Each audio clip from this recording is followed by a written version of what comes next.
Bismillahirrahmanirrahim. Assalamualaikum warahmatullahi wabarakatuh.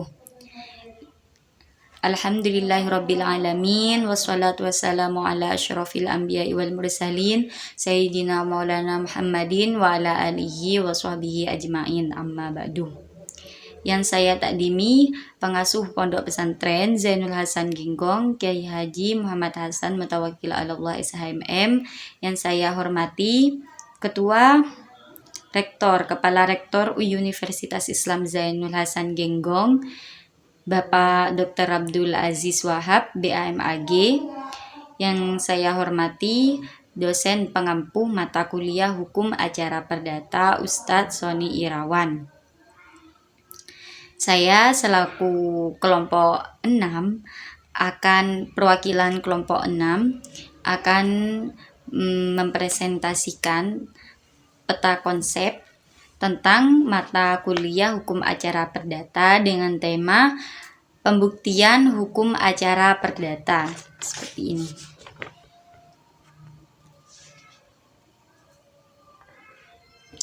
Saya akan menjelaskan tentang pengertian pembuktian hukum acara perdata, juga hal-hal apa saja yang harus dibuktikan, beban pembuktian, juga alat-alat pembuktian.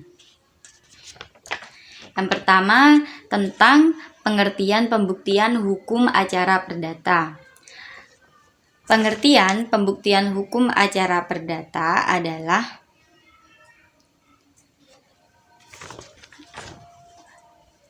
proses untuk membuktikan adanya fakta atau kejadian yang menjadi dasar dalam suatu perkara perdata. Pembuktian ini bertujuan untuk menguatkan dan bertujuan untuk melemahkan klaim atau dalil yang diajukan oleh salah satu pihak dalam perkara perdata. Gitu. Yang kedua, hal-hal apa saja yang harus dibuktikan? Dalam hukum acara perdata, yang harus dibuktikan yang pertama adalah fakta atau peristiwa.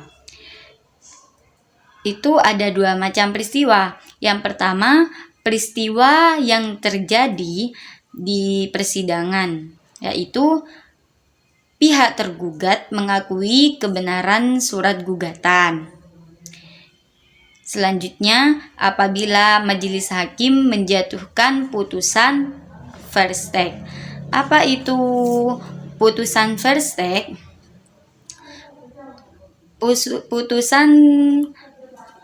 Putusan verstek adalah putusan yang dijatuhkan oleh majelis hakim tanpa hadirnya tergugat dan penggugat, tanpa alasan yang sah meskipun mereka telah dipanggil ke pengadilan dengan secara resmi atau patut, tetapi mereka tidak tidak hadir dalam persidangan.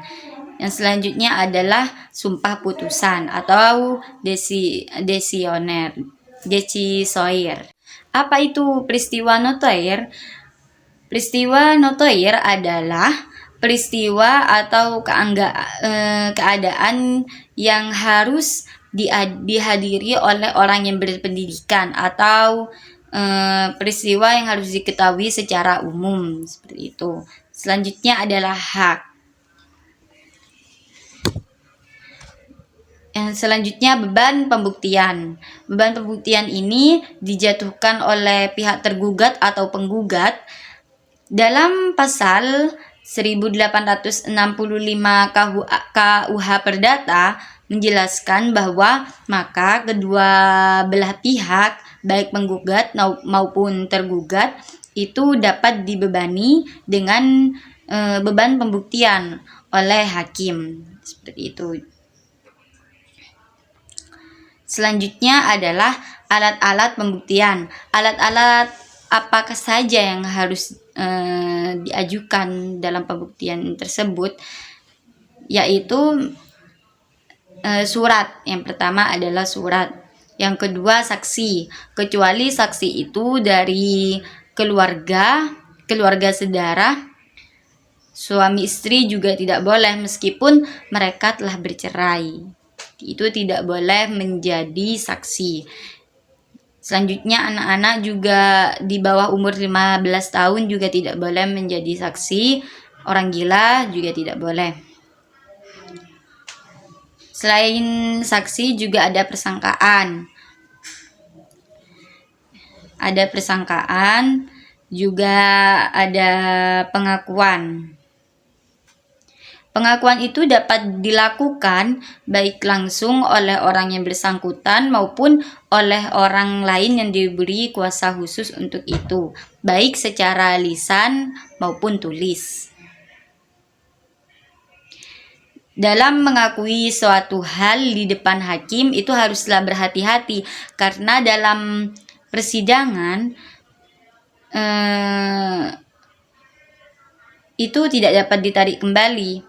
Perkataannya itu tidak dapat ditarik kembali kecuali apabila ia dapat membuktikan bahwa pengakuannya adalah akibat dari khilafan tentang fakta-fakta, seperti itu. Selanjutnya sumpah, seperti itu. Cukup sekian presentasi dari kelompok kami, yaitu kelompok 6. Kurang lebihnya mohon maaf. Assalamualaikum warahmatullahi wabarakatuh.